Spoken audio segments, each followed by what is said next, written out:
Hello, ladies and gentlemen, and welcome to a Sunday evening episode of Ted's Booze Cellar with me, your most gracious host, Ted. It is currently just a few minutes before 4 p.m. on Sunday, the 18th of December 2022. Now, it's most likely that this may very well be the penultimate episode of 2022 for Ted's Booze Cellar, and so that's obviously the penultimate episode of Season 3 of this show. So Season 4 will obviously pick up again in the new year, probably a little bit after probably like sometime in the week, I think it's the week commencing the 2nd, I think that's the first week of the new year, but we'll hopefully get on some good mischief in Season 4. The last episode of this year is probably going to be on this coming Thursday as of this video going up. So I just wanted to make you guys aware of that. I'm going to try and do a best of bits episode, kind of like a compilation episode of my best moments of the show in 2022 and Season 3 in a compilation video. And I'll try and put that out either before the end of the year or just after the new year. So keep your eyes out for that, and hopefully we'll have a good new year ahead of us. But on to today's episode. So, as I mentioned before, my brother and his wife went travelling recently. And as well as getting me some nice French beers that I reviewed, obviously, in the last episode, they also got me a few Dutch ones. And this, as you can see, is Løwlander White Ale. Løwlander, I think I might have reviewed one of their beers before, and this might possibly be one that I've reviewed in the past, but I can't 100% remember. So I figured, either way, it's probably safe enough to say that it's been long enough that, you know, this deserves a re-review anyway. It says here, it's brewed with curacao, orange, elderflower and chamomile, refreshing and crisp with a fruity and flowery finish. Let's see, the alcohol percentage is 5%, which is kind of what I expected for a nice little craft white ale like this. And it says on the back here, Barents, Bears and Beer. When Willem Barents attempted to navigate the Northeast Passage, his crew fought with twin terrors, polar bears and frozen beer. Our white ale, with its refreshing fruity and flowery notes, is a tribute to the restless and rugged spirit that kept Barents going. So this is dedicated to a very famous old Dutch explorer who explored through the snowy wastes of, I believe, it might be Antarctica or the North Pole. I can't quite remember. You know, he's a very famous figure in Dutch ingenuity and exploring, and this is dedicated to him. Now, it says on the back here as well, since the Netherlands or lowlands is a land below sea level, we Dutch grow up with a healthy respect for nature. It's a question of balance, like finding just the right combination of botanicals or herbs, spices and fruit to brew uniquely refreshing drinks. And so it is with the natural world. When more is taken out than is given back, the balance needs to be restored, which is why Løwlander is championing the global goal for nature, working towards a nature-positive impact by 2030. So, just let that be known that if you are buying this, you are supporting what I believe is a very righteous initiative to promote greater environmental awareness through brewing, and I think that's definitely something that needs doing. Because when you look at the process of brewing ales and beers, there's a lot of like environmentally unfriendly aspects to it in certain cases, but this obviously seems to be going around about it in the right way, so hats off to Løwlander. But I'll say for starters, this is one of the best looking cans we've had all year. Very floral, very simplistic colours that stand out strikingly against each other.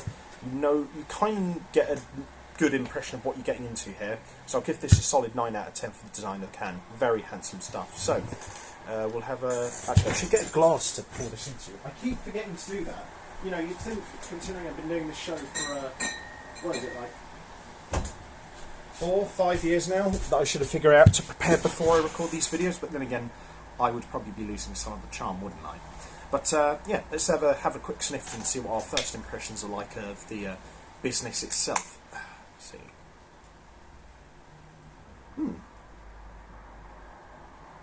It kind of, you know what it smells like? It smells like Hoegaarden. It smells like a Belgian white beer, which I guess kind of fits considering Holland and, you know, the Netherlands and Belgium are both right next to each other, so they'd obviously have some influences on each other's food and drink.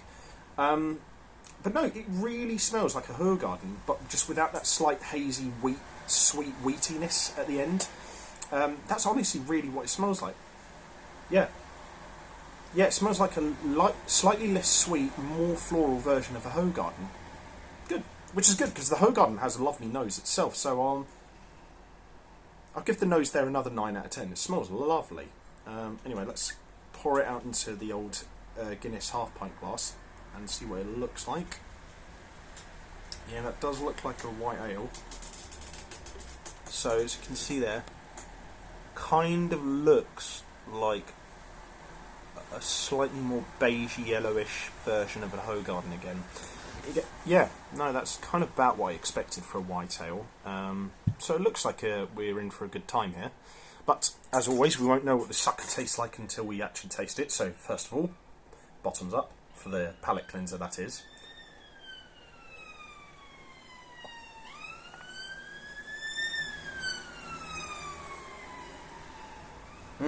None of my business.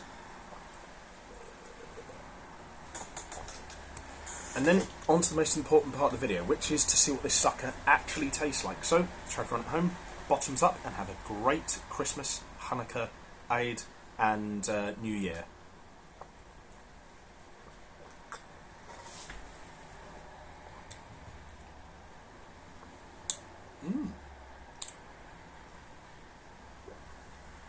That is good. I can definitely see. Yeah, I can definitely see what they mean with the fruity floral aspects here.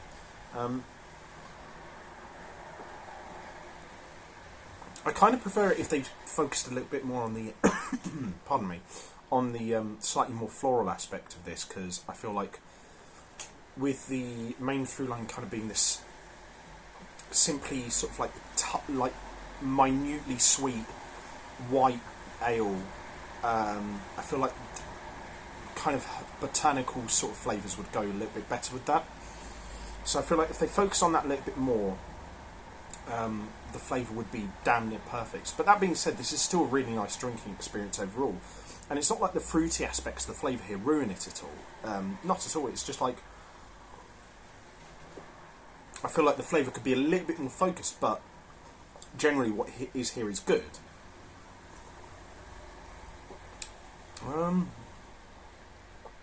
Yeah, there's this sort of like slight, I guess almost banana.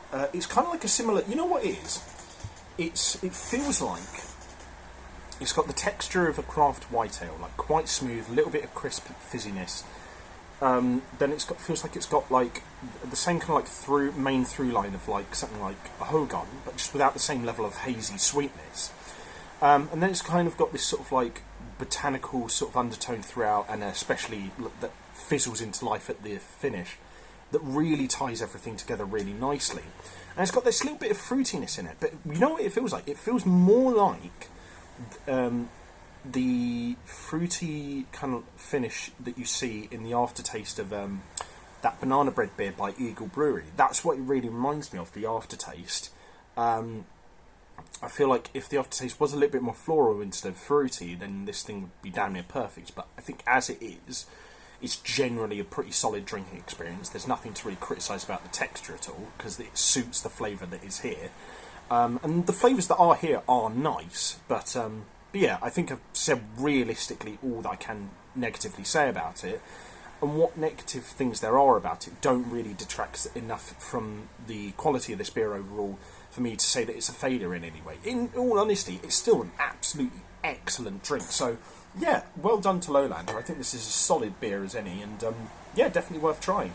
I think I'll give it an 8.5 out of 10. I think it's definitely an elite level category beer. So yeah, give it a shot. But if you guys like this video, leave a like, share and subscribe. If you have any suggestions for future episodes of Ted's Brew Cellar, let me know in the comments section down below. And if you have any desire to check out anything else I do online, I'll leave the links to my other social medias on the video description. But, as always, have fun, stay safe for whatever you're doing, drink responsibly, know your limits, and I'll see you guys at the bar next time on Ted's Brew Cellar. Ta-ta, and goodbye for now.